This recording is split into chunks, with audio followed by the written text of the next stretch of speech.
Y el día de hoy estamos conociendo a Waldo Fernández. Gracias por el espacio. Recorres las calles. ¿Qué es lo que te dice la gente?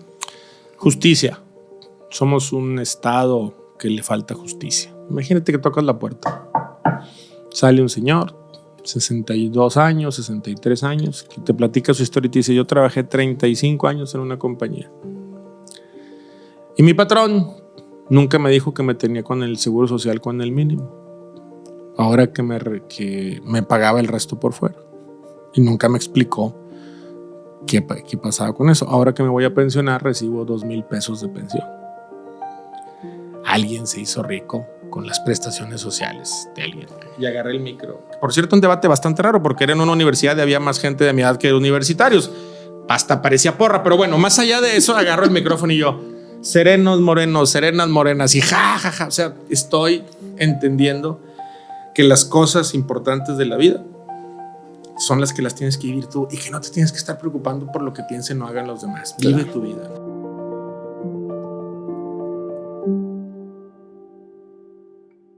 Y el día de hoy estamos conociendo a Waldo Fernández, candidato al Senado de la coalición Sigamos Haciendo Historia. Bienvenido, Waldo. ¿Cómo Gracias estás? por estar acá y conocerte un poquito más. Yo soy una de las personas que siempre leo los periódicos y siempre estoy tratando de estar informado y siempre te veo muy activo, alzando la voz.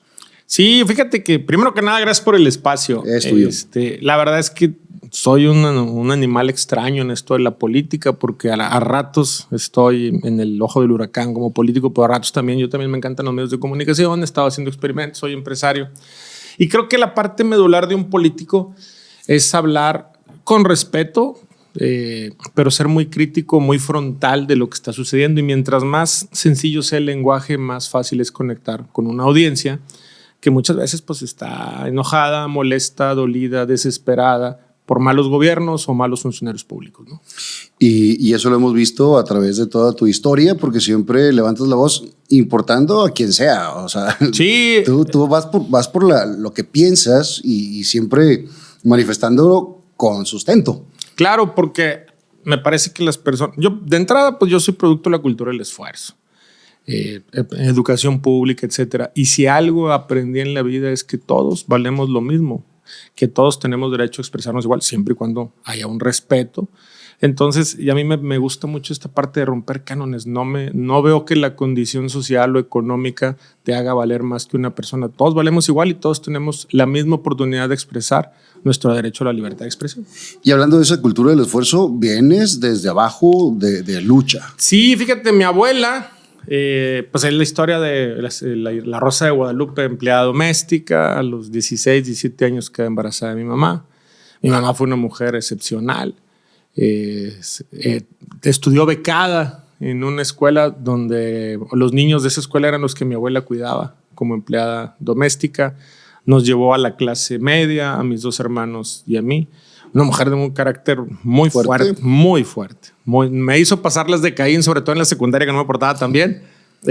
Y bueno, nos llevó ahí, y la verdad es que nosotros aprendimos a convivir con personas de todo tipo de condición social, pero siempre entendiendo que el esfuerzo es lo que te hace salir adelante en esta vida. ¿Dónde creciste? En el fraccionamiento Bernardo Reyes. Okay. Originalmente, yo casi no me acuerdo, vivían en la colonia obrera. Luego nos cambiamos a Zaragoza. Pero llegué como a los 5 años al fraccionamiento Bernardo Reyes. Un fraccionamiento muy interesante porque cada año teníamos show en la noche. Iba a quemarse celulosa y salíamos todos en ropa interior corriendo hasta Soriana Lincoln, ¿no? Ya cuando estabas en la adolescencia, ya estabas tú, ojalá se queme hoy, ¿no? Pero esa era mi infancia. De chavito, ¿qué querías ser? Fíjate que siempre quise ser abogado. Qué curioso. Nunca pasó por mí la dinámica de ser policía. En la prepa... Tuve un momento en que quise ser doctor. Yo estudié en la prepa 15 Madero, ahí en Calzada Madero, la anexa de la 15 Florida. Y ahí estaba antes el anfiteatro, que era donde tenían a los cuerpos que eran entregados para que los estudiantes trabajaran con ellos. Estas personas que entregaban sus cuerpos a la ciencia.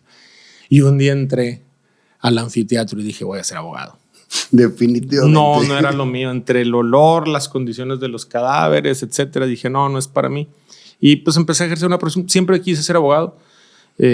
Fíjate que me planteé 3 metas al al graduarme y las tres se cumplieron curiosamente. Quise trabajar en una transnacional, trabajé en una transnacional, me planteé trabajar en la Procuraduría General de la República y lo logré. Y no sé por qué, siempre quise ser diputado federal y también lo fui. Entonces esas tres metas profesionales que me planteé al salir de la Facultad de Derecho, pues se me dieron ya. ¿Eras buen estudiante? Sí, era bastante bueno. No era propiamente así el que le preguntaba al maestro, no va a poner examen sorpresa, pero andaba cerquita de esos, ¿no? Era el de los nerds. Sí, era buen estudiante, saqué muy buenas calificaciones. Creo que en mi vida académica solamente reprobé una materia, economía. Okay. Y fue en la facultad. El maestro era este señor de apellido Ramones, tío de Adal Ramones. No ¿Encarnación? Me acuerdo, creo que era Encarnación Ramones. El que fue tesorero. El que fue tesorero, daba clases ahí en la facultad. Fue la única materia que reprobé. Todo lo demás, pues prácticamente 9, 10. Fue un buen estudiante. ¿Y te vas a litigar? ¿Te vas a...? Desde que estaba en la facultad yo ya litigaba. En tercer semestre empecé a trabajar en un despacho de abogados. Luego en séptimo semestre me salí, me independicé. Puse mi despacho, rentábamos la cédula. Teníamos un amigo mucho más grande que nosotros, que era el que firmaba las demandas. Y luego ahí me vinculé con una empresa, una transnacional. Estuve ahí hasta casi 6 años. Luego estuve en el primer año de Vicente Fox, en la Fiscalía Especializada para la Atención de Delitos Electorales, en la Ciudad de México. Y luego mi consultoría prácticamente toda la vida hasta que terminé de diputado federal. ¿Y cómo es el acercamiento con la política? Pues se da de manera accidental por mi capacidad técnica. La primera campaña de López Obrador, Federico Arreola, el periodista, me llama por teléfono a través de una amiga en común y me invita a ayudarle en la parte jurídica a él y a Emma Riestra de Redes Ciudadanas de Andrés Manuel. Ahí conocí por primera vez al presidente, conocí el movimiento, su manera de pensar. Conocí a personas como Marcelo Ebrard, Julio Scherer. En esa campaña me tocó pues lo que pasó con el conflicto electoral, etcétera. Luego me vuelven a invitar en la elección de Andrés Manuel contra Peña Nieto. Me ofrecieron ser diputado federal. En ese momento yo trabajaba en una organización no gubernamental aquí en Nuevo León que era el Centro de Integración Ciudadana, SIC-MTY. Atendíamos a víctimas de secuestro, robo y extorsión. Me invitan a ser diputado. Me dicen, vente a trabajar. Yo le digo, no, estoy aquí atendiendo víctimas del delito. Tuve un incidente ahí de seguridad menor. Decido irme para ser diputado. Me fui a dormir siendo candidato a diputado federal y al otro día ya no estaba. Me habían quitado en el Consejo Nacional, así es la política. Y entonces en reparación de ese daño me invitan a ser senador suplente. Y yo lleno de orgullo dije, yo, plato de segunda mesa, ¿no? Pues fíjate que hubiera sido senador. ¿Quién era el titular? Manuel Camacho Solís, que falleció a los 3 años de cáncer. Y a los 3 años, Carlos Ahumada, un empresario argentino vinculado a los videoescándalos, demanda al PRD por 400 millones de pesos. El presidente del PRD me llama, me contrata para ser abogado, gano el juicio. Me invitan, no me pagan, me invitan a ser diputado federal plurinominal. Y qué curioso, porque cuando algo es para ti, es para ti. Terminé en el periodo que hubiera terminado como senador en lugar de Manuel Camacho siendo diputado federal. Y ahí mi primera experiencia, yo me acuerdo mucho cuando llegué a la Cámara de Diputados. Me imagino que tú has ido alguna vez a Disneylandia, tuviste la oportunidad en tu vida. Yo creo que la primera vez que vas a Disneylandia no se compara con las demás. Sí. La conocí hasta los 27 años. Bueno, yo la conocí a los 30, fíjate. A mí me tocó hasta los 30 años irla a conocer y yo recuerdo esa experiencia como si fuera un niño. O sea, recuerdo que cuando entré al parque decías tú, wow, ¿qué es esto? Bueno, así me pasó cuando fui a la Cámara de Diputados. La Cámara de Diputados es mucho más bonita que el Senado. Pues caben 500. Para empezar, 500 diputados. Pero cuando entré y vi ese techo, estaba un candil que después quitaron con el terremoto. Y me acuerdo que pasó Enrique Jackson caminando, que en paz descanse. Y dije yo, ahí va Enrique Jackson, quien se quedó a nada de ser presidente de este país. Luego vi pasar por ahí a otros políticos y yo dije, wow, como si fuera Disneylandia. Luego, ya que los conoces, pues te das cuenta que hay gente que la política es percepción. Desde fuera piensas que son personas brillantes. No era el caso de Enrique Jackson, te aclaro, era una persona brillante. pero que ya que los conoces dices, Dios mío, ¿cómo pudo haber sido gobernador este cabrón? ¿No? Entonces, y otros que son perfectamente desconocidos que te das cuenta que van a la Cámara de Diputados. Y con mucha valía. A tratar de cambiar al país. Entonces fue una gran experiencia ser diputado federal. Lo viví. Yo siempre he tenido una oportunidad única. Siempre he sido libre. Eso me parece que es lo que me ha permitido seguir en política. He tomado decisiones arriesgadas, pero siempre en libertad. Siendo diputado federal, fui el único diputado de izquierda, o de izquierda, si se puede llamar de izquierda en este país, que votó a favor de las Fuerzas Armadas en aquella polémica que se armó de la Ley de Seguridad Interior. El único. Pero yo sabía que en Nuevo León sin Fuerzas Armadas estábamos jodidos. Lo que había pasado en la época de inseguridad lo habíamos resuelto gracias a las Fuerzas Armadas. Y no me costó. No hubo sanción, no hubo persecución. Yo termino rompiendo con el PRD, pero no se dio por esa situación, fíjate. Luego como diputado, como funcionario en el gobierno de Nuevo León, tuve una diferencia seria con el gobernador por un asunto que me parecía frívolo, que le hubieran quitado el carro a una persona que tenía una condición de discapacidad.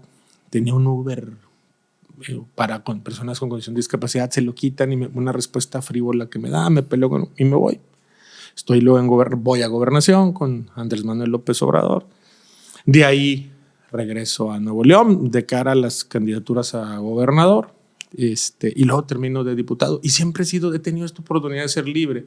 También creo que va de la mano de que no opero bajo la dinámica de mala fe, ni nadie me puede acusar a mí de un acto de corrupción. Pero siempre he sido libre y eso es muy, muy bonito en política porque a veces cuando estás en una bancada tienes que tomar decisiones contra tus convicciones. Yo he tenido esa oportunidad que hasta el momento... Nunca te han dicho que levantes la mano. Es más, yo voté en contra del impuesto predial de un alcalde de mi propio partido aquí en Nuevo León, porque no me parecía correcto que se hubieran puesto de acuerdo todos los alcaldes para aumentar el predial 50% después de la pandemia, cabrón. La gente está quebrada. Entonces, no, fíjate, he tenido esa oportunidad. También en mi vida profesional siempre he sido así. Entonces, he tenido esa bendición de acomodar las cosas de tal manera que he votado siempre en convicción. Incluso, a veces equivocándome. Cuando la Ley de Seguridad Interior, no me arrepiento del voto, pero mi hija estaba estudiando en Europa, en un intercambio del TEC, y me dice, papá, acaba de decir mi maestro de ciencia política que eres un traidor a la patria. Imagínate que eso diga. Obviamente, él no sabía que yo era... su papá, ¿no? El que había levantado la mano. Dijo, los que votaron a favor de la Ley de Seguridad Interior son traidores a la patria. Ay, pues me etiquetó ahí. Pero bueno, es parte del negocio. ¿Qué es lo que más te apasiona del servicio público? El contacto con la gente. Todo el mundo tiene mi WhatsApp. Si tú me escribes a mi WhatsApp, te voy a contestar como le contesto a cualquier ciudadano. Me voy a tardar, pero es el contacto con la gente. Creo que lo más valioso es conocer personas, historias de vida. Ahora que estoy en campaña, ha sido una maravilla, pero la verdad es que yo estuve en campaña prácticamente 3 años. Siempre he estado recorriendo las calles, siempre hablando con las personas, etcétera. Creo que eso es lo que más me gusta. El estar de diputado federal entrando, o sea, tu primer contacto fue de una federal. Sí. ¿Cómo le haces para estar pegado a la calle? Lo que pasa es que inventé una app. Yo me llamo Waldo y hay un libro que se llama de historietas que se llama ¿Dónde está Waldo? Entonces inventé una app que en tiempo real tú le dabas dónde está Waldo y me podías ubicar dónde estaba en cualquier lugar del país. Qué peligroso, ¿no? Sí, muy peligroso, sobre todo con las relaciones personales, pero bueno, de eso no estamos hablando. Sí, de eso no estamos hablando, pero tenía esa app. La app fracasó. La bajaron yo creo que 4,000 personas. Era yo creo que muy temprano para una app de ese tipo. Pero entonces eso me permitía avisar dónde iba a estar. Hacíamos recorridos, tocábamos las puertas, casa por casa, y la gente se sorprendía. Sí, dígame, oiga, soy el diputado Waldo. Otra vez vienen a pedir el voto. No, las elecciones ya pasaron, pero estamos a 6 meses. ¿Y entonces qué están haciendo? Vengo a preguntarle qué le hace falta. Entonces se quedaban en shock. ¿Cómo? Si nunca regresan. Dije, bueno, pues es que yo ni siquiera fui candidato, fui pluri, entonces vengo a platicar con usted. Y esa experiencia me ha ayudado mucho a preparar trabajo legislativo. De una visita a una persona, no sé, nos vino la idea de que se pudieran vender medicamentos a granel. En México está prohibido vender medicamentos a granel, pero hay personas que no pueden pagar la caja completa el día 14 de cada mes porque les pagan hasta el 15. Entonces imagínate que tú pudieras comprar la píldora para el azúcar, la hipertensión, etcétera. Es una iniciativa que tenemos ahí que no hemos podido sacar a nivel federal. De ahí también de una visita a una persona salió el asunto, que eso sí es una propuesta que llevamos de los gastos médicos mayores. una señora de 54 años que me platica, estuve 40 y tantos años, 30 años en el sistema. No puedo pagar la póliza de gastos médicos y cada año me aumenta de 150 a 250 mil pesos. ¿Cómo? Si la inflación habla de otra cosa. Entonces, eso te genera insumos. Presenté muchas iniciativas del contacto con la gente. Algunas prosperaron, otras iban por buen camino, pero luego pues, se pelearon en el Congreso local, el PRIAN y MC, y bueno, pues la historia ya la conocemos. De hecho, la primicia es que desde que pedí licencia al Congreso dejaron de jalar, porque por el tema ahí de los diputados ya no han jalado, llevan 74 días sin sesionar, pero al final de cuentas el contacto con la gente es lo que te permite sacar insumos para tu trabajo. Otra de las cosas que siempre has estado muy, muy ligado es a la mujer, cuidar a la mujer, porque la violencia de género está muy fuerte. Pues es que mira, primero provengo de una familia típica. Si bien es cierto, tenía mamá y papá. En nuestra generación, que mamá y papá trabajaran no era lo más común. Ahorita es prácticamente imposible, no les alcanza. Sí, de alguna manera, sí, los dos. Sí, yo tuve dos ventajas. Yo tuve dos mamás. Me crió mi abuela y mi mamá. Entonces mi mamá llegaba en la noche de trabajar. Mi papá era era de España, un tipo excepcional, muy sereno, con una visión muy diferente en esa etapa a la visión de los mexicanos. Entonces vivía en un matriarcado prácticamente, pues donde yo sí veía cómo mi mamá fue discriminada laboralmente por ser mujer. O perdió oportunidades. Mi mamá incluso se pudo haber ido, ella me platicaba, becada a la UNAM a estudiar leyes, pero la familia no la dejó ir porque era mujer y cómo se iba a vivir sola a México. Entonces, pues sí viví esa parte de eso. Mi hermano mayor realmente sí es mi hermano, lo adoptaron mis papás, pero es un hermano no consanguíneo y él sufrió un poco de violencia familiar siendo chiquito. Entonces, toda esta parte de la familia, mi abuela eran 3 hermanas, queda huérfana y cada hija se le reparten las hermanas. Una se fue a vivir a Montemorelos y la otra a vivir a Estados Unidos y mi abuela se quedó en Monterrey. Toda esa familia giraba en torno a la mujer. Las mujeres eran las que daban la cara por sacar adelante a la familia. Entonces, pues tuve ese contacto desde niño. La importancia del trabajo en casa, que lamentablemente no es valorado ni por la ley y a veces ni por las personas. Cuando eras muy chico, ¿tu mamá trabaja tu mamá o está en casa? No, trabajan más. Trabaja en casa y es una friega. Exacto. Y sin sueldo. Y sin sueldo y sin ningún tipo de prestación social, sin derechos. Entonces, por eso me fui vinculando a estas causas. Las conozco, las respeto y pues evidentemente me parece que hoy México va a tener una mujer presidenta. Las mujeres, en mi opinión, son más honestas. Incluso están menos ligadas a escándalos de corrupción. Pero también, pues yo creo que ellos realmente el sexo débil venimos siendo los hombres, porque las mujeres son las que trabajan, sacan el carácter. Cuando te enfermas, ahí están. Uno, te digo, la historia del anfiteatro, te cortas y no quieres ver sangre y las mujeres están ahí. Entonces, por eso estoy muy ligado a ellas. Y no solamente eso, sino hiciste también iniciativas para que bajar recursos y demás. Sí, como diputado federal bajé 500 millones de pesos a Nuevo León. Fui el único. Antes, cada diputado podía bajar 20 millones y le cobraban un moche a los alcaldes. Yo fui el único que firmó un convenio de transparencia con todas las organizaciones con las que trabajé. Hospital universitario, alcaldes, etcétera, donde yo decía, aquí está el dinero, este es el proyecto, pero yo no voy a cobrar nada. Tú pones a la constructora y eso me ayudó mucho a vincularme con ellos. También, pues, como era parte de los diputados de La Bruja, somos 500, pero pues hay unos que tienen mayor influencia. Conseguí recursos para un viaducto elevado que está donde está la UDEM.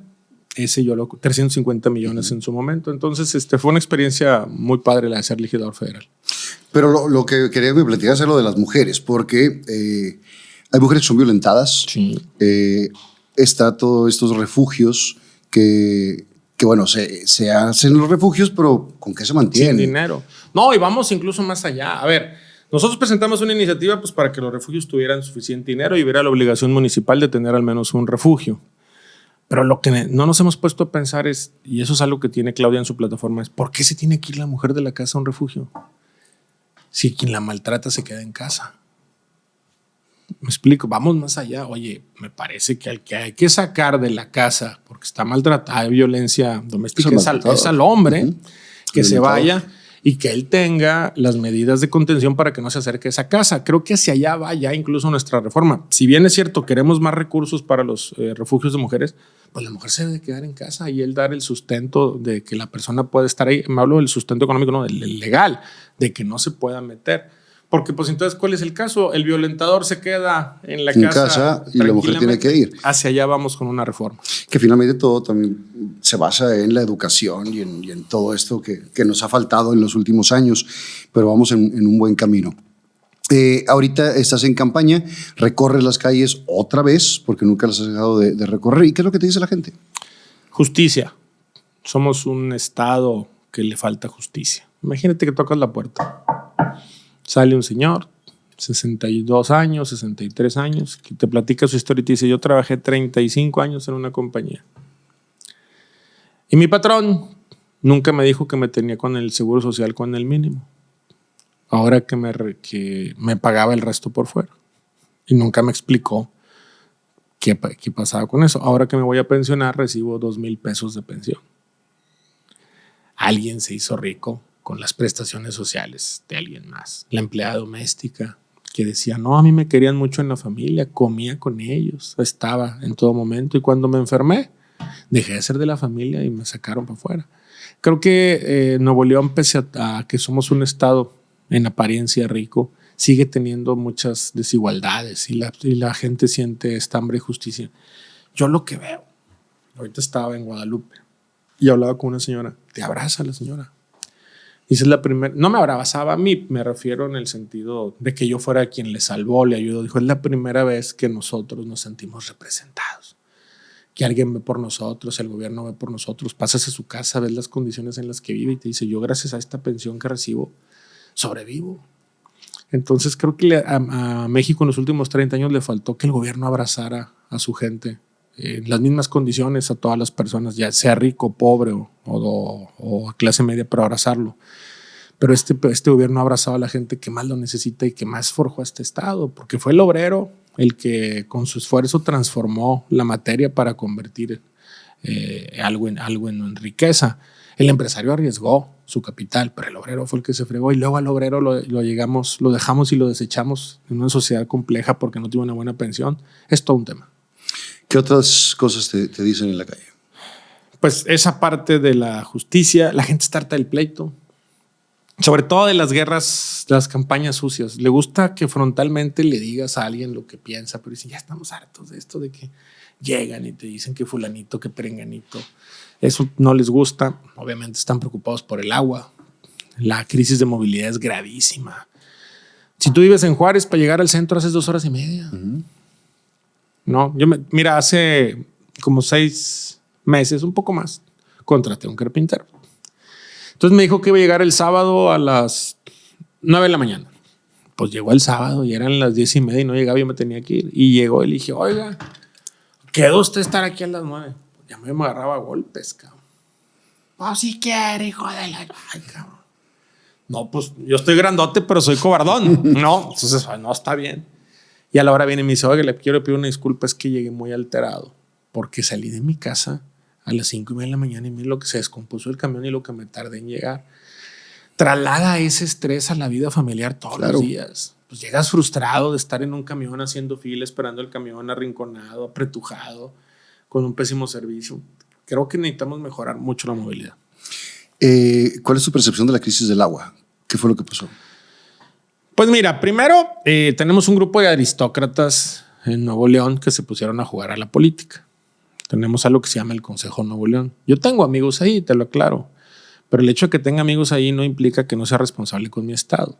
Entonces, un día gana un gobernador, Jaime Rodríguez Calderón, se politiza el tema del agua diciendo que hay agua a raudales, no necesitamos. Había pasado el huracán Alex, me parece que sí, el de Medina, estaban las presas llenas y dijeron que no necesitamos una fuente alterna del agua. El problema de Nuevo León es su propio éxito. Cada año se vienen a vivir en Nuevo León entre 60,000 y 90,000 personas, hermanas y hermanos mexicanos del país y extranjeros también que se vienen a vivir a este país. Entonces tienes un crecimiento poblacional que está por encima de las reservas líquidas de agua. Cancelan Monterrey 6, colapsa El agua en Nuevo León es cíclico, como que cada 10 años tenemos sequía. 10 años de bonanza, 10 años de sequía. Estamos en los años de sequía. Colapsa y no tenemos una fuente alterna de agua. Samuel, el gobernador, hace un esfuerzo junto con la federación, crean el Cuchillo 2, le ponen 2 popotes a un mismo vaso de agua, pero sigue siendo el mismo vaso de agua. Y ahora el problema que tenemos es que tenemos 1.300.000 personas de más si tuviéramos las presas llenas. No con las presas como están. Necesitamos una fuente nueva de agua y esa fuente es el Pánuco. No veo yo que una desalinizadora sea una opción por el costo del metro cúbico de agua. Entonces hay que ir por agua el Pánuco en un problema regional. Tamaulipas, San Luis y Nuevo León. Y ver cómo nos ponemos de acuerdo junto con la federación y los gobernadores y los senadores para resolver esta crisis. Si no, yo soy empresario. Yo ya no estoy invirtiendo en Nuevo León. Yo soy empresario inmobiliario. Ya no estoy invirtiendo porque veo que el Estado va a colapsar, porque no hay agua. Pero estos aristócratas, cuando deciden cancelar Monterrey 6, no hacen un dictamen legal. Le dicen al gobernador, cancela, el gobernador les dice, cancelemos, se cancela y ahora estamos metidos en esta crisis. Que está bastante fuerte y a futuro se va a poner peor todavía. Sí, claro. No. Y ojalá que se pongan manos a la obra, porque los más dañados somos los ciudadanos. Todos. Y ahí sí va a ser una crisis democrática. Todos sufrimos con la crisis del agua, pero no sufrimos igual. Pues el que tiene cisterna, el que tiene tinaco no la sufrió igual, pero todos vamos a tener una crisis muy democrática. Las escenas apocalípticas que vimos el año antepasado de gente peleándose por el agua, nada más la ves en esta serie de Walking Dead, estas series de apocalipsis, ¿no? Digo, afortunadamente no, aquí no hubo zombies, pero finalmente el tema del agua es muy grave. Entonces yo sí estoy preocupado y creo que es lo primero que tenemos que plantearnos resolver. ¿Y cuáles son tus propuestas para esta senaduría? Pues mira, de entrada hay que acotar a los municipios. Los municipios gastan mucho dinero en cosas que no deben. No sé si tú te has fijado que a partir de que gana Jaime Rodríguez Calderón, el gobierno del estado, se empezaban a deteriorar las calles, las vialidades, las colonias. Esto sucede porque el PRI y el PAN, que eran los partidos políticos que habían dominado en Nuevo León, se quedan sin la gran cartera que es el gobierno del estado. Entonces se quedan en algunos ayuntamientos y empiezan a crecer la burocracia. Pero eso va en detrimento de los servicios públicos. Vámonos al poniente de la ciudad. La colonia Vista Hermosa. Es una colonia que era la colonia residencial por excelencia en esa zona. Tú a lo mejor hoy tienes casas ahí de 700 metros cuadrados que valen lo mismo de lo que vale una casa en Cumbres Elite de 350 metros cuadrados. ¿Cómo pueden valer lo mismo independientemente de lo viejo que es una casa y el otro? Porque en Cumbres Elite la gente vive encerrada. Los vecinos pagan la cuota para tener el parque bonito, tienen un guardia de seguridad, tienen iluminación. Y el municipio, que debería responder porque todos tuviéramos eso, no se encarga de Vista Hermosa, que es una colonia abierta, los parques están por puertas, etc. Hay que acotar a los alcaldes para que gasten solamente en servicios públicos, basura, iluminación, bacheo, infraestructura vial, seguridad y la parte de administración. Pues luego te encuentras municipios que tienen secretarios de Relaciones Exteriores o secretario de Desarrollo Económico. ¿Qué puede hacer un secretario de Desarrollo Económico por una empresa transnacional para que se venga a instalar? Nada. Es burocracia añadida para mantener pues esta burocracia de cuates, ¿no? Entonces tenemos que reformar respetando la autonomía municipal, pero acotarla. Ya te platiqué un poco los gastos médicos mayores, es una injusticia. Las estancias de día para adultos mayor las creé yo siendo diputado federal. Ahora queremos que sean obligatorias, que en municipios arriba de 100,000 habitantes al menos una. Tú estás chavo, tú tienes ahorita 28, 29 años, ¿no? Ni de trabajar. Ni de trabajar, ¿no? Así dije en un meeting. Yo tengo 25 y gritó por ahí un señor, con azúcar, cabrón. Bueno, pero imagínate que a los 28, 29 años se te enferma tu mamá, tu papá, tu abuelo, tu abuelita y pues te tienes que salir de jalar para cuidarlos porque pues contratar a una enfermera sale más caro que tú. Claro. Luego ya no están y te quedaste 5, 6, 7 años perdiendo tu actividad profesional. Consigue trabajo, nadie te va a dar trabajo porque te van a preguntar ¿qué hiciste los últimos 8 años? Pues cuidé a mi mamá enferma, a mi papá enfermo. Las estancias de día para adultos mayor funcionan bajo la dinámica de que acabar con el modelo tradicional del asilo. Llega una persona por el adulto mayor o lo llevas a estas estancias donde van a convivir con otros adultos, van a estar atendidos médicamente, van a poder incluso comer, pero en la noche regresan a casa. Pero tú en el día te sales a jalar eres productivo y esa productividad tuya genera impuestos, que con esos impuestos se pagan estas estancias. Entonces es un círculo virtuoso. Queremos atacar ese problema porque me parece que es importante que los jóvenes no pierdan la oportunidad laboral. Hoy en México tenemos la tasa de desempleo más baja en la historia del país, 2.6%. Nunca este país había tenido tan baja tasa de desempleo. Hay mucha oferta laboral, ¿no? Y el problema es que no hay suficientes trabajadores. Hay que hacer que las personas se vuelvan productivas. Entonces yo creo que eso es algo que le ayudaría mucho al país. Obviamente también pues, nos preocupa la seguridad. Soy experto en seguridad. Fui presidente de la Comisión Bicameral de Seguridad Nacional. Me tocó la fuga de Chapo, cuando atraparon al el tema de Kate del Castillo. ¿Quieres saber si él y Kate eran novios? No te lo puedo decir. No te lo puedo decir porque está reservado por ley. No, ya Kate ya platicó, pero me tocó ver ese caso, ¿no? Es una comisión que todo está reservado, toda la información, pero es una comisión bien importante porque te das cuenta de la delincuencia organizada, del huachicol, etcétera. Entonces está ahí. Esa historia del tipo es increíble, cómo se fuga, pero también es increíble cómo se generó hacia afuera una historia como si este cuate fuera un superdelincuente, etcétera. Yo planteé en algún momento crear penales binacionales, porque luego se llevan al delincuente, al superdelincuente de los Estados Unidos. ¿Dónde quedó el dinero? Decían que tenía $10 mil millones. ¿Dónde está? Entonces, en un penal binacional puede ser juzgado en los Estados Unidos, juzgado en México y pagando la condena en ambos países, pero tienes control del proceso. Son cosas que son interesantes de ver. La verdad es que el trabajo legislativo es muy, muy importante. Ahorita que hablas de la seguridad, en Nuevo León estamos viviendo una crisis de seguridad muy fuerte. Pero tiene que ver con la crisis política. Si bien es cierto, el país tiene una crisis de seguridad en los últimos casi 15 años, 16 años, sí vienen bajando los homicidios, pero en Nuevo León han subido. Curiosamente, es contracíclico, están subiendo más de lo que está bajando. ¿Qué es lo que ha pasado ahí? Puesto que el conflicto político hace que no haya confianza entre las instituciones. Si tienes a los policías que están inmersos entre sí. Tú ves que en la tarde el gobernador le mienta la madre al alcalde de Apodaca y el alcalde de Apodaca lo reta a golpes porque le cortó el agua al papá. Pues entre las corporaciones no se van a compartir información. En las juntas de seguridad es, oye Fernando, mira, aquí tengo el expediente del Chopo, tu policía está vinculado a la delincuencia organizada. Pues ya no se pasan información. Y en esa dinámica de confrontación, los delincuentes han ido ganando espacios en Nuevo León. Mientras no se arregle la crisis política, no se va a arreglar la crisis de seguridad, que es contracíclica a la crisis de seguridad que existe en el país. Te digo, aquí los homicidios están aumentando mientras en el país vienen bajando. Has estado en diferentes puestos. Estuviste en la federal, estuviste en la local, ahora vas por la senaduría. La política se hace a base de consensos y de hacer trabajo en equipo, pero aquí cada quien está jalando por su lado. Pues mira, esa es la versión romántica también un poco de la política. Definitivamente, para poder salir adelante hay que hacer consensos y construir. Pero luego hay poderes colectivos. El Congreso es un poder colectivo. Y entonces lo que tienes que hacer es explicarle a la gente cómo funciona. Por ejemplo, pues yo iba a trabajar al Congreso y no me votaban nada porque pues era el opositor. Porque estaba joven. ¿La bancada eran que usted 2? Éramos 7. Originalmente éramos 7 de la coalición. Nos robaron 4. Luego, al final, luego me quedé un rato yo solo y luego nos quedamos 2 de 7. Pues se los cambiaron. Ya ves lo que ha pasado. Pero entonces lo que tienes que hacer es aprender a comunicarle al ciudadano. Es, oye, estamos trabajando aquí. Cuando yo voy a la calle, lo que más me encuentro es que la gente me dice, usted es el único que nos defiende. Usted fue el único que habló con la verdad. Usted fue el único que nos dijo. La gente sí lo ve. A veces pensamos que la gente no lo ve. No, sí lo ve. Entonces, en esa dinámica, te digo, yo sí he estado en comunicación. ¿Necesitas hacer consensos para obtener acuerdos? Sí.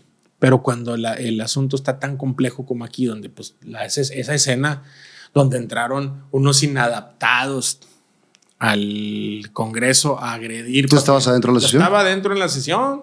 Yo llegué y la verdad es que MC se llevó la factura, pero fueron los dos.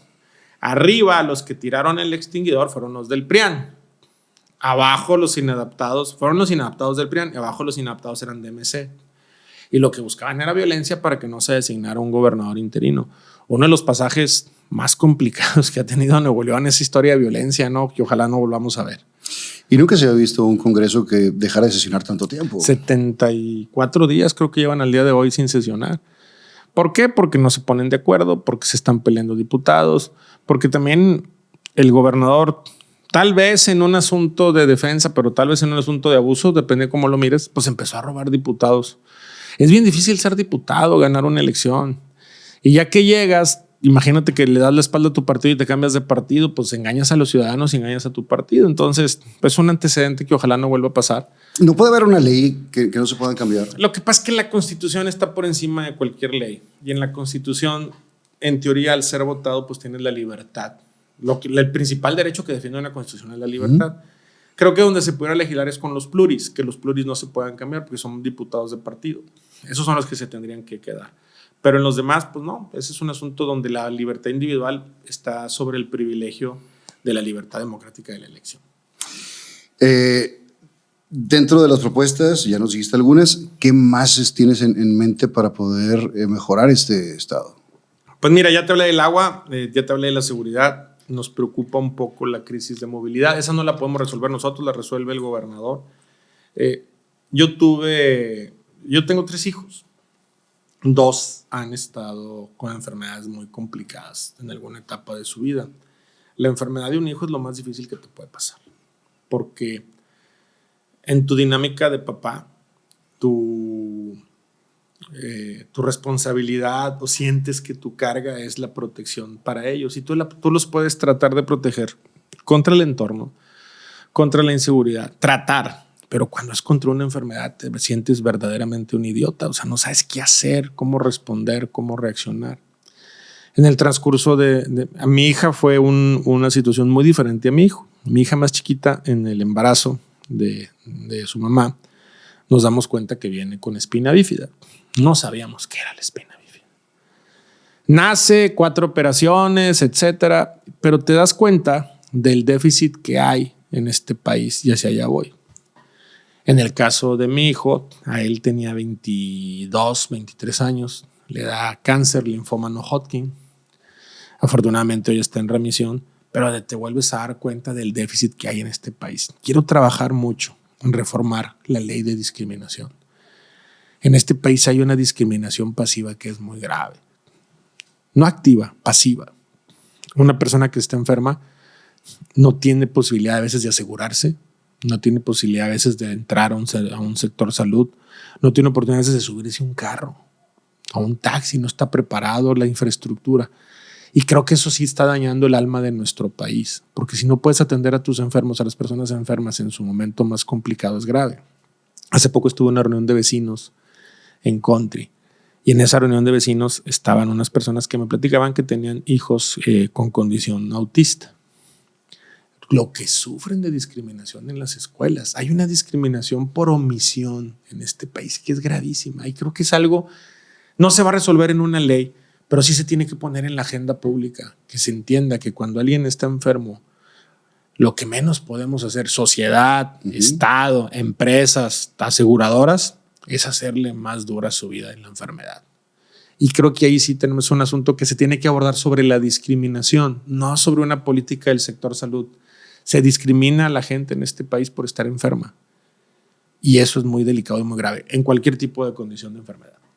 Sí, está muy cañón. Y todo nos vamos también a la educación y a la desinformación que muchas veces tenemos, pero también vemos esos contrastes dentro de la sociedad que muchos no tienen tanto acceso, tienen la oportunidad de tener el acceso a la información. Sí, pero más allá de la información, hay cosas que se pueden resolver de manera muy sencilla.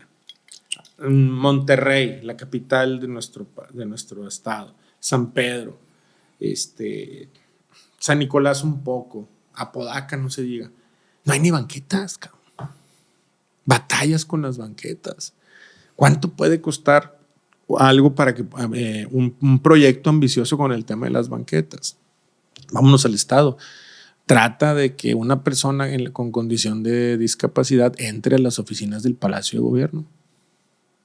No hay más que el elevador del gobernador y uno que está atrás del secretario de gobierno.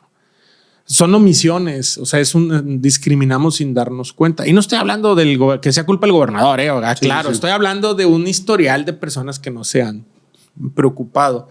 Creo que sí necesitamos, vámonos al tema de las aseguradoras. Yo no sabía, las personas con condición de síndrome Down no se pueden asegurar.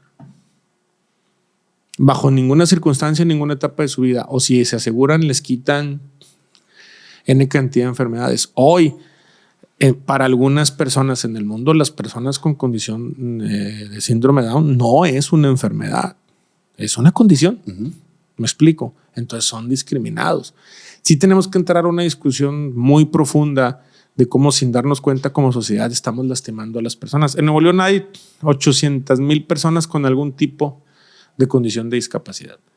Desde síntomas muy leves, pérdida de un oído, hasta broncas motrices muy fuertes. Sí, que el problema es ese, no nos damos cuenta. Las broncas motrices, como son muy evidentes, ahí es donde encapsulamos todas las condiciones de discapacidad, pero por ejemplo las enfermedades de carácter mental que están en la cabeza no las metemos ahí porque no es tan evidente la condición. Entonces es algo que se tiene que hacer. Nosotros, si queremos abrir esta ley contra la discriminación y entrar a una discusión, me queda claro que no hay presupuesto, muchas cosas, pero se tiene que empezar por un lado para empezar a mejorarle la vida a estas personas.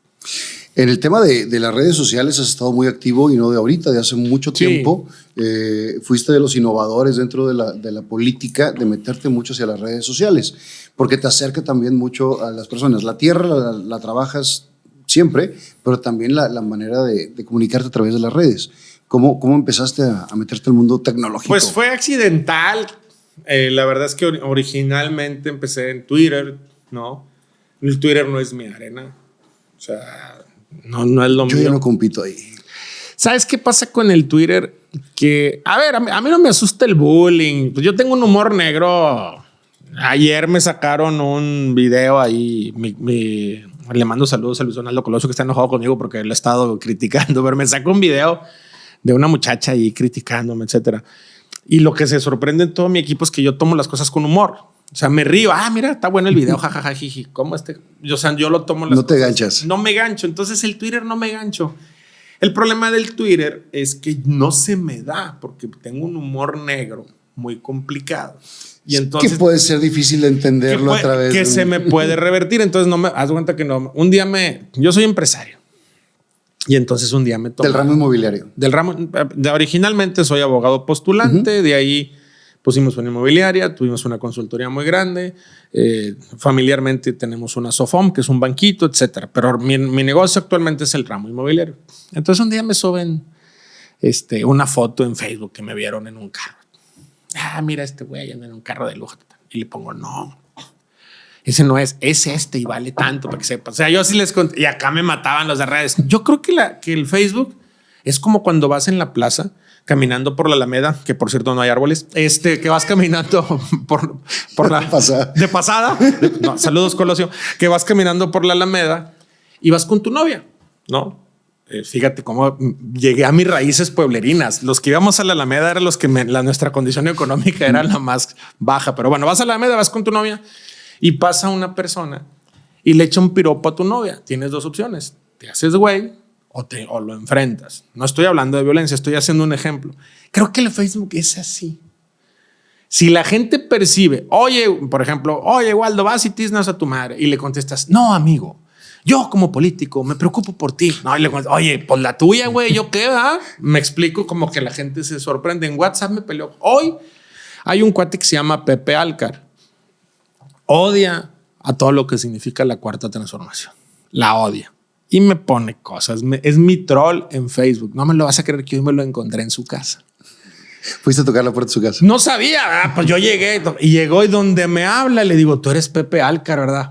¿Cómo sabe? Porque él es una persona de origen cubano o tiene este acento cubano. Me regaló una bolsa de carbón. Hizo un video. A ver, yo no quiero al presidente, no quiero la 4T, pero él sí. Él es una persona humana, me consta que ayuda a la gente y la chinga. Bueno, finalmente es la arena. Entonces yo siempre he pensado que las redes sociales, mientras más honesto seas, más conexión hay contigo, ¿no? Me río, claro que me río. Hay gente que me trolea que son una joya. O sea, que dices tú, este güey es un creativo genial. Mira lo que me acaba de... Bueno. Sí, ¿verdad? Pero el Twitter no es lo mío. Entonces en Facebook estoy muy fuerte. Diseñé una estación. Tienes 1.300.000. 1.300.000 seguidores. Mi idea era hacer una especie de una estación de televisión a través del Facebook. Hoy en YouTube estamos más fuertes. Bueno, no tenemos tantos seguidores, pero el canal de YouTube tiene más alcance. Andamos 79,000, creo, seguidores. Pero mi idea era migrar a un programa de medios de comunicación. Pienso que hay una gran oportunidad en los medios de comunicación, porque al final del día las televisión y el radio de manera tradicional no es que se estén muriendo. Creo que están transformando. Se están transformando. Pero creo que a los ciudadanos les interesa el contenido directo. Entonces yo hice un programa de televisión de debate. Tenía a mi compadre Lalo Husseini, que es mi compadre, que verdaderamente odia la 4T. La gente piensa que es actuado. No, él no quiere la 4T. Y yo defendía la 4T. Y de repente, en la pandemia, probablemente tú tienes mucho éxito, pero en la pandemia notaste que tuviste un pico de consumo de tu contenido. Yo empecé a finales de la pandemia. Bueno, a finales. Contenido, bueno, en la pandemia era impresionante. Pues sí, como estabas muchísimo. Encerrado, todo el mundo estaba bien. De ahí salieron todos los comediantes nuevos de Monterrey, todos exacto, los famosos. ¿no? Entonces yo termina la pandemia y voy a Mérida. Llego a Mérida con mi cubrebocas, nunca se me va a olvidar. Llego y donde digo mi nombre en la caja, el botón es voltea. ¿Usted es Waldo Fernández? Y yo, sí. Por favor, tómese una foto conmigo sin cubrebocas. No, pues sí, no. Me quito y pum, pum. Yo, cabrón, qué raro, ¿de dónde me conocerá este güey? Me hice viral. Un video mío se compartió tuvo un alcance de 7 millones de personas en el país. Okay. Entonces me empecé a hacer viral. Dije, pues voy a pautar ahora en redes sociales. Voy a vender contenido para que me paguen publicidad. Y entonces estuve vendiendo, ahí me iba más o menos. Pero cuando asumo como diputado, yo no sabía que los políticos no pueden hacer negocio y casi pierdo mi página. Entonces se quedó esa página ahí. Pero si tú te das cuenta, yo hago política con mucho respeto, pero de entretenimiento. Y con un lenguaje muy natural, sí, como todos. Y creo que rompes el esquema del político tradicional que conocemos, de la corbatita y todo muy correcto, con palabras rebuscadas. Porque pues esos son personajes, porque fuera de eso se comporta como cualquier otro de nosotros. Mira, hoy fuimos en la mañana a una entrevista y están en el lío de las pensiones, de que el gobierno te va a quitar las pensiones. Entonces me preguntan, ¿cómo está ese lío? Pues es bien sencillo. En ningún lugar del mundo los bancos se quedan con el dinero de las cuentas abandonadas. En ningún lugar del mundo. En México, ¿por qué va a ser la excepción? Hay 40,000 millones de pesos de pensiones de personas que ya pasaron los 70 años y que tienen más de 10 años inactivas esas cuentas. ¿Qué es lo que presumes? O que ya murieron o que son personas que perdieron el saldo de la huella de su registro. Entonces tienes dos opciones, que ese dinero se lo queden las empresas, lo disfruten, lo gasten, etcétera, sin ningún derecho, porque ellos son administradoras del fondo, o se lo quede el gobierno y lo reparta entre los 128 millones de mexicanos. Pues es evidente que se lo quede el gobierno. Pero aparte, 40,000 millones en un presupuesto de 7,000 millones de millones no es nada. No es ni el 1%, creo, es un poquito menos del 1%, o el 1%. Pues si salen los dueños, regresas el dinero y se acabó. O sea, pero se arma toda una polémica. Bueno, el tema es explícale a los ciudadanos de qué trates. No, eso está visto aquí de que si llegas a los 70 y no cobraste tu sistema de ahorro para el retiro, ese dinero no se lo puede quedar afuera y la que tú quieras y ellos administrarlo como si fuera de ellos. Pues no, pasa a beneficio del Estado. Así pasa con las cuentas inactivas en bancos en el mundo. Tienes una cuenta en Estados Unidos, tienes más de 10 años, te quitan el dinero y pasa a beneficio del Estado, porque así debe de ser. ¿Te podemos encontrar en todas las redes como Waldo Fernández? @FDZ Waldo, en todos lados. FDZ Waldo. Así es. ¿Y qué tan pegado estás tú? El WhatsApp lo atiendo yo. Recibo, ahorita estoy en campaña recibiendo como 2,000, 2,500 diarios. Wow. A las 5 de la mañana lo contesto. Estoy en muchos grupos de WhatsApp. Entonces yo estoy en el Tigres, odiamos Rayados, en arriba Tigres, fuera Rayados. No es cierto, no. en grupos de todo tipo, ¿no? Filósofos por el derecho. No es cierto. Muchos son grupos de WhatsApp, pero sí recibo mucho. Tengo amigas y amigos que les agradezco todos los días, pero todos los días me mandan un amén, una bendición, o el mensaje, exactamente. El violín de buenas noches. El violín de buenas noches, hasta mañana, amigo. Bueno, se agradece la comunicación. Por lo general, no lo hago con todos los mensajes, pero pues uno de cada 10 les mando un video. ¿Qué hubo, compadre? ¿Cómo estás? Y entonces la gente, sí es Waldo. Sí soy yo el que maneja el WhatsApp. ¿Qué te pasó en la mano? El celular, justamente, tendinitis por estar contestando en campaña, cabrón. ¿no? Pero ya vamos a terminar, nos faltan 40 días nada más de campaña. Nada más. Nada más, sí es un desgaste físico importante. Ya para terminar, ¿cuáles son las 3 más grandes virtudes de Waldo? Ay, eso es difícil hablar de mí mismo, pero te puedo decir, primero, soy muy tenaz. Soy terco. Soy muy organizado y creo que tengo corazón de pollo. Sí me preocupa mucho la gente, me conmueve mucho. Mira, me tocó un caso. Llegué, estaba en la colonia Cedros, estaba una tienda de estas, de las chiquitas que venden productos. Y estaba un señor ahí y me saluda, llego y me dice el señor, yo lo estaba buscando para darle las gracias. ¿Gracias de qué? Gracias a usted camino. ¿Cómo que gracias a mí camino así? Esta pierna es una prótesis, usted me la regaló. Y dije, no, yo no se la regalé. Se la regaló la gente de Nuevo León, que nos da un bono de gestoría a los diputados. Yo sí lo gasto en la gente y lo transparento. Yo no lo conocía. Tengo un equipo que se encargaba de eso, o sea, y tampoco subí la historia, pues la de típica historia esta de que, miren la pierna, gracias a mí camina y da un paso. Sí, el populismo. No lo hice. En algún momento sí he entrevistado personas que les hemos dado prótesis, pero por la historia. Una chica que venía de Guatemala que se cayó del tren y perdió más que nada la historia, no las prótesis propiamente, pero me tocó eso. Bueno, ese día en la noche que llegué a mi casa, no sabes lo bien que me sentí. O sea, que dije, puta, vale la pena este trabajo. Ese señor ni sabía que existía, él sí sabía que yo existía, pero me lo encuentro en la calle diciéndome... ¿Y le cambiaste la vida? Exacto. Pero yo no se la cambié, se la cambiaste tú. Se la cambió la gente de Nuevo León, que con sus impuestos, la gente de todo el país que con sus impuestos nos dan ese bono de 130,000 pesos. Y yo sí lo gasté en la gente. Si mañana se acaba mi carrera, con todo y que me estoy agarrando con el Colosio a debates, saludos Colosio, no te lo tomes a mal, pero me caes mal. Con todo y eso, voy a cerrar un capítulo de mi vida maravilloso. Creo que en la vida te casas, haces una familia, tienes tus hijos, crías a tus hijos, y esa parte, una vez que lo formalizaste, sea como sea, tienes que buscar trascender. Pero trascender no es la vanidad. Es decir, oye, yo le cambié la vida a una persona, a 2 personas, porque tus hijos tienen la obligación de cambiarle la vida. Sí. No, yo hablo de terceros. Entonces me quedé en la noche y dije, pues mira, yo no sé qué vaya a pasar con mi carrera, pero si se acaba mañana. Ya tocaste corazón. Ya me sentí pagado con ese ejemplo de esa persona, y que sobre todo quedó el testimonio, no para mí, para mis hijos. Miren, lo que su papá hizo esto alguna vez en su vida. Eso es lo más chido, poder tocar corazones en el camino y bueno, lo sigues haciendo y lo seguirás haciendo. Estás en el servicio público, ¿no? Sí, yo obviamente cuando la enfermedad de mi hija irrumpió en nuestra vida, pues me cambió todo. De entrada, a los que tengan cualquier condición de enfermedad, un consejo: no se metan a internet. No. La sobreinformación en internet mata. Yo no sabía lo que era la espina bífida, entré al internet, puse espina bífida y lamentablemente los casos que primero vienen son los más complejos. Entonces cuando llega su enfermedad a nuestra vida, fue una enfermedad mística. Me acerqué a Dios.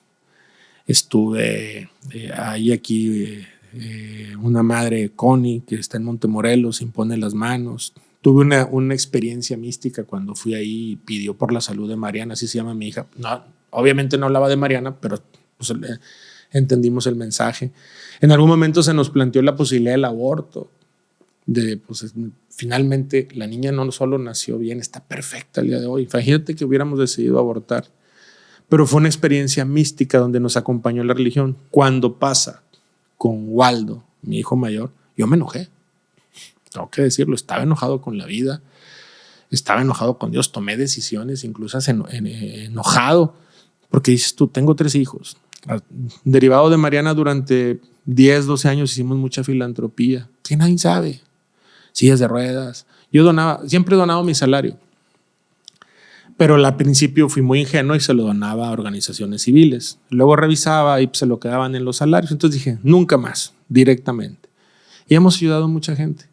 Entonces de repente viene el trancazo de tu hijo mayor, que era un chavo que pues es gamer, se la pasaba en una computadora encerrado y le da un cáncer. Pues reniegas. Yo sé que tal vez las personas que son religiosas no les va a parecer esto, pero yo renegué. Dije, no es posible que me pase eso. Entonces fue una experiencia diametralmente opuesta. Sigo enojado, aunque él está bien. No sé si conmigo, con la vida, pero sigo enojado. No me gusta que teniendo 3 hijos todos te enfermen.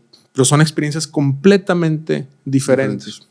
Pero las dos me han hecho crecer como persona. Con Mariana aprendí la necesidad de creer en que existe algún plano superior, Dios, la vida te va llevando. Y con Waldo aprendí que tienes que vivir esta vida intensamente. Todos los días tienes que levantarte pensando que a lo mejor en la noche ya no vas a estar y disfrutar lo que haces. Sí, damos por sentado, ¿no? Todo y cada día tenemos que vivirlo con pasión. Exactamente. Entonces, eso a mí me ha servido ambas experiencias. Obviamente a Sofía también quiero a Sofía, mi hija en medio, no me la vayas a meter en un lío. Sofía, salud. Ella es abogada, siguió el camino del mal como su papá. Pero finalmente son 2 experiencias muy traumáticas en mi vida que las he vivido de manera muy diferente. Pero te han ayudado a crecer y entender otras cosas. Totalmente. Fíjate, con Waldo perdí el miedo. Yo era temeroso, no de Dios, no hablo de ese tipo de miedo, era muy tranquilo, tranquilo con la polémica, tranquilo, no hagas esto, no hagas aquello, puede pasar. No, con Waldo aprendí a vivir. Hay que vivir todos los días, salir a la calle, vivirles intensamente. Ayer que estábamos en un debate, sin menospreciar a nadie, veía yo cómo mis compañeros, algunos, no todos, había otros que tenían un manejo escénico, unos estaban nerviosos, estaban hablando y yo estaba feliz. Como pez en el agua. Es más, hubo un momento en que se estaban peleando los del PRIAN y los de MC y agarré el micro. Por cierto, un debate bastante raro porque era en una universidad y había más gente de mi edad que universitarios. Hasta parecía porra, pero bueno, más allá de eso, agarro el micrófono y yo, serenos morenos, serenas morenas y ja, ja, ja. O sea, estoy entendiendo que las cosas importantes de la vida son las que las tienes que vivir tú y que no te tienes que estar preocupando por lo que piensen o hagan los demás. Vive tu vida, ¿no? Definitivamente. Gracias, Waldo, por estar con nosotros. Gracias a ti por el espacio. Gracias por dejarnos conocerte un poquito más. Y antes del programa le dije que yo lo conocí de niño y no se acordaba. Para que te estaba bien chiquito. Eras más chico que yo. Sí. Yo me acuerdo que había una mesa de ping pong o algo ahí en el rincón asturiano, el rincón de España en Monterrey. No sé si el señor Argote viva aún. Yo creo que ya no, mis papás ya no están ni los tuyos, ¿no? Sí. Entonces, pero miren. Ahí coincidimos unos años después. 3 años después de ser niños nos volvimos a encontrar. Bueno, gracias 5. Unos 5. Gracias por el espacio, amigo. Y el día de hoy, conociendo a Waldo Fernández.